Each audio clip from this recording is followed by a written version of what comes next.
of the leaders of this team. How do you flip that script from what you guys accomplished last year to saying, like, hey, this is a brand new year, new possibilities, all that? Yeah, I think that kind of starts in the fall with all the returners and, obviously the incoming guys, freshmen, JUCO, transfers. You got to get on the same page as them. You can't, sit on last year's team when you got a bunch of hungry guys coming in. So, it can be tough to turn the page, but, you don't really get a whole lot of time to sit on that because it's only about a month, and then right back to work. But, for us, it's get to know the guys well and, start competing with them. And, it makes it pretty easy when you got a group of guys coming in that are hungry. Back here. Much has been made of, the guys that you lost from last year's team. You were kind of in a group of leaders. Now you kind of are that guy. Just how has that been for you going into this season as people, a lot more eyes on you heading into the year? Yeah, I mean, I haven't really changed anything about myself. There's a great, group and core of guys, that are helping me, with the leadership stuff. And, I don't really, take that stuff, too far because I feel like if I show up every day and get to work, I think that's kind of leading in itself. And, you have a good group of guys that do that, day in, day out. That sets a good example for, the guys coming in and the freshmen. So I think for me, it's having the group of guys and then obviously trying to keep the culture that we have in-house and, getting the new guys coming in to kind of buy into that. But Hunter, for a while now, so much had been built up into what you guys accomplished last season. After you get that done, does the vibe change at all, even around the program, outside the program? Has life been different for you since then? Yeah, I mean, I think it's been different. I definitely think there's more eyes on the baseball program now, and I think that's kind of been a continuous thing throughout, now this is year 5 throughout the 5 years. But, I think you could really just walk over to the baseball field and kind of look around, and to me that kind of tells you the whole story. More people are buying in, more people are invested, more people are involved, and more people kind of want to be around the program. And it's definitely changed for all of us, the fans, all the support. It's been awesome. So we're definitely excited to get out there and play in that new stadium. What makes Liam Doyle difficult to hit? He's a left-handed pitcher that throws 99 to 100 with high spin rate, and he locates with a 3-pitch mix. I think that plays at every single level. So I think for him is if he just stays in the zone, he's going to get people out. Hunter, how have you seen Nate maybe jump from his first year with the program to coming into this season, and what's it been like facing him and the staff as a whole in the fall and here in the preseason? Yeah, it's a tough staff to face. I just faced Snead the other day. I think he's punched me out twice so far since I've been back, but he's got good stuff. I mean, another guy, high velo, very tough, right on right at bat. But for him, I think he's just more comfortable being in this league. He's definitely been through the league one time, and he's pitched for 2 years straight. So I think he's more comfortable, maybe a little bit more confident going into the season. Y'all were asking him about his role.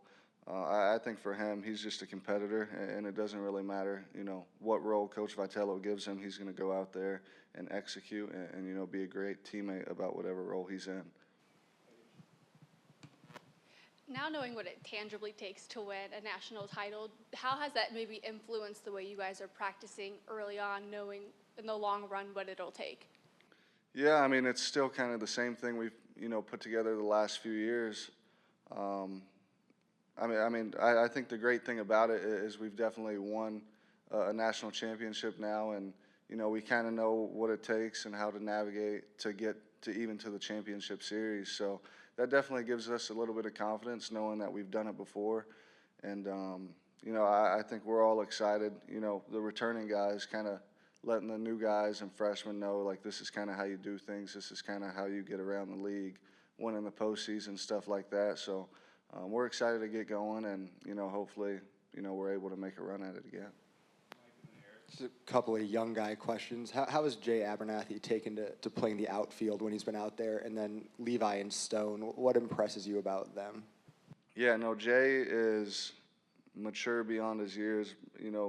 along with Stone and Levi as well. But Jay's just, very talented kid, can really swing the bat, from the left side, great arm from the outfield, and he's a guy with great speed. So I expect that guy to help us a bunch this year. And same with Stone and Levi, both great catchers, and both got a bunch of power in their bat. I'm looking forward to seeing how they develop, throughout these next few weeks and getting into the season. You mentioned the staff earlier, a lot of turnover for some guys leaving the program.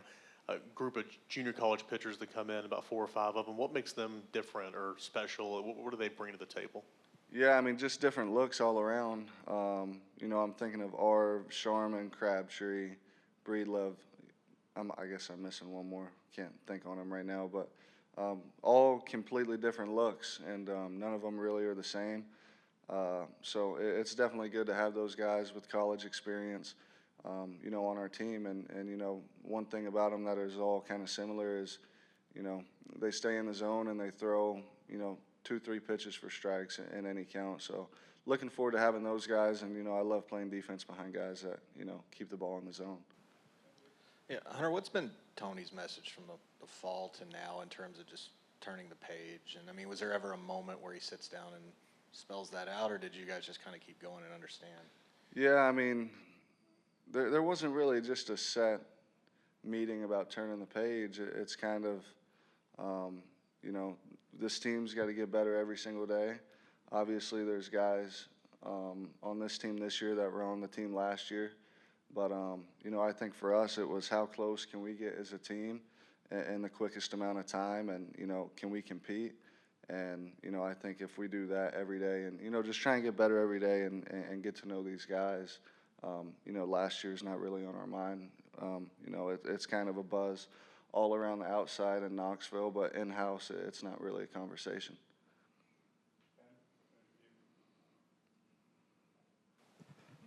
Were you here when Blade was a true freshman? Blade Tidwell? Yes. Yeah, he was my roommate. All right, so you've seen Blade, Chase Burns, Andrew Beam all pitch really well as a true freshman. What maybe gives you some confidence that Teagan Coons can maybe follow that same path? Do you see any similarities between him and what those guys were as freshmen? Yeah, no, that was definitely a guy who could have took some money out of high school, to play pro ball. Yeah, I think for Teagan, same with Blade, Burns, Beam, all the guys, the freshmen that have had success here is, Velo's great, but, they attack hitters, and they're not scared of hitters, and, they stay in the zone with 3-4 pitch mix, and it doesn't really matter, if you're a freshman or not. If you have 3 or 4 pitches and stay in the zone, you're going to get a shot here, and Teagan has, better stuff than most. So very excited to watch that kid pitch this year. He's definitely going to get some innings, and I'm very excited to watch him. Yeah. Thank you all.